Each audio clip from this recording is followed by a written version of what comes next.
حلیدزی از سرگرمی‌های بچه‌های شمال کشور مخصوصا مازندرانه. حلیدزی یک کار تیمی که با آنالیز قبلی انجام میشه. یکی دو نفر از افراد ترسوی گروه وظیفه کشیدن دارن.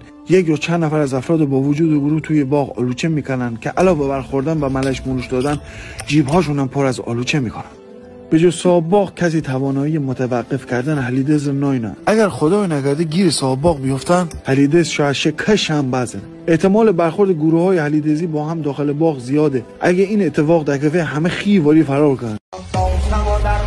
خطر می‌گردم صد بار اگر حلقه را هر بار دوباره تکنم علم را به چرخان بزن قلب گردان یه لشکر هنوزان.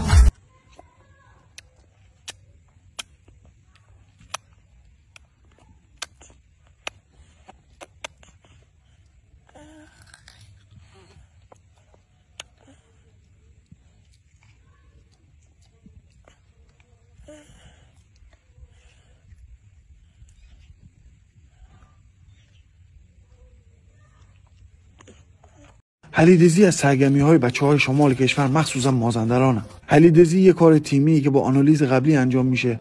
یکی دو نفر از افراد ترسوی گروه وظیفه کشیدن دارن. یک یا چند نفر از افراد با وجود گروه توی باغ آلوچه میکنن که علاوه بر خوردن و ملش مروش دادن جیب‌هاشون هم پر از آلوچه میکنن. به جز صاحب باغ کسی توانایی متوقف کردن حلیدز ناینه. اگر خدای نکرده گیر صاحب باغ بیفتن، حلیدز شاید کش هم بزنه. احتمال برخورد گروه‌های حلیدزی با هم داخل باغ زیاده. اگه این اتفاق در کفه همه خیواری فرار کنن. خطر می‌گردم صد بار اگر حلقه را